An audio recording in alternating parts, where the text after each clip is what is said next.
Welcome back to some new PettyRevenge stories. I hope you had a great day.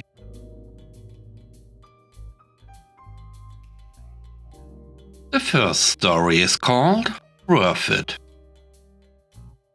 I used to run a small business in the wedding space. I was very successful in a very short period of time, to the point that I was getting all expense paid invites to industry conferences less than 6 months after I opened. Needless to say, this ruffled feathers. Enter Kate. Kate is a chief Karen who competes in the same space. She has been nothing but awful to me from the moment she became aware that I wasn't just competition. I was doing better business than her.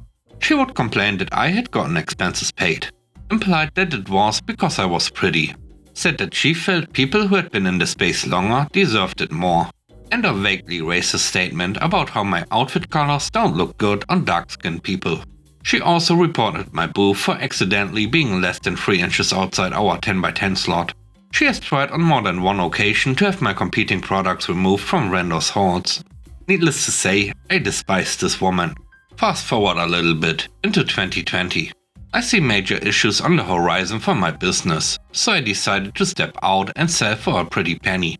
Bought a condo, took a job at a non-profit and moved along with my life. But some of my friends still in the industry would give me updates or rent, and I was absolutely right to sell. Most everyone doing what I do has already closed, including the person I sold to. Kate, however, was still going strong, though I noticed her prices were really aggressive. My friend then showed me that Kate had bragged privately about claiming to be disabled by using her longtime partner as a cover for her business, and then dropping prices below what other sellers could do because she was double dipping. This really made me angry. I have a mobility disability, and I felt horrible for the people she was running out of business by pricing so low. So I of course reported her, but nothing seemed to come of that. Then one of the biggest conferences in our local industry came up on my calendar. This conference cost 8 to 10k to rent at, and many vendors make 50% plus of the yearly income from this one event. My friend runs the renting hall, so I asked her to place me right next to Kate. When I left the industry, I still had great contacts on the manufacturing side because I speak Chinese fairly well.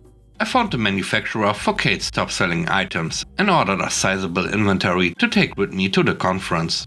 I priced them at cost and made enormous signs about inventory liquidation.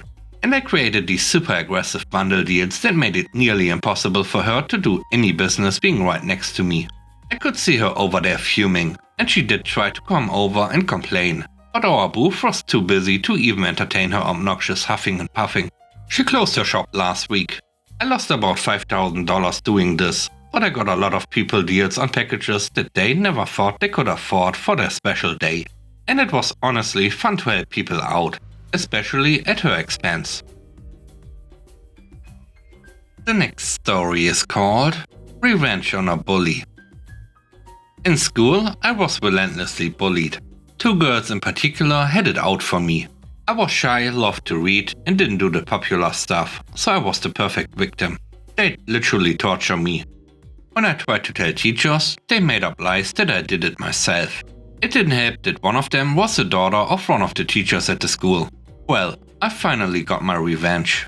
I went to try out a new ice cream shop, and lo and behold, one of the girls was serving the ice cream. I have multiple allergies, including milk and gluten, of which the ice cream shop claimed to be cautious. So I ordered gluten and dairy-free ice cream and set my phone camera up to film the area where the ice cream was prepared, because I saw that the girl had recognized me and was certain she'd try something. And she did. I caught her on camera putting a spoonful of milk in the bottom of the bowl and crumbling the gluten-consisting wafers over everything, then camouflaging it with the last scoop of ice cream. She put it down in front of me and said, "I hope you enjoy it."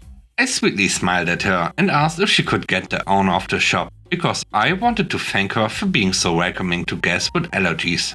I showed the owner the video and told her that I'd like to press charges.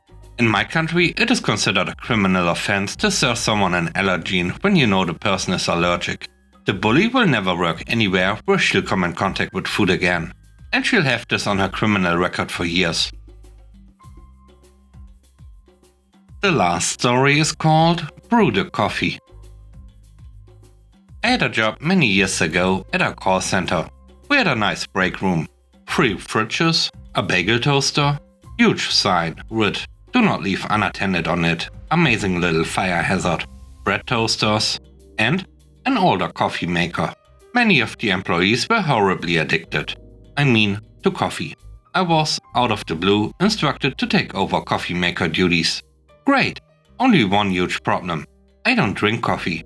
Since I don't drink coffee, I generally have no idea how to make coffee. You take ground up beans, put them in a filter, and run hot water through, and coffee comes out the bottom. The machine was a professional grade brewer. It was provided by a company that also stocked our vending machines. This wasn't a unit you could go to Walmart or Target and purchase. It was more industrial than that. It also didn't have any instructions. I asked my coworker for some help, and he must have thought I was joking, because he told me to add 2 cups of coffee from pre-ground to the hopper on top of the machine.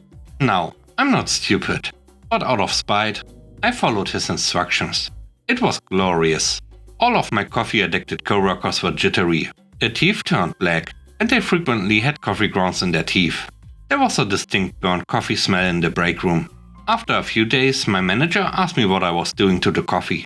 This time she actually listened when I told her I didn't drink coffee. Upon realizing this, she laughed and selected the coworker that instructed me on the improper operation of the machine to become the designated coffee brewer.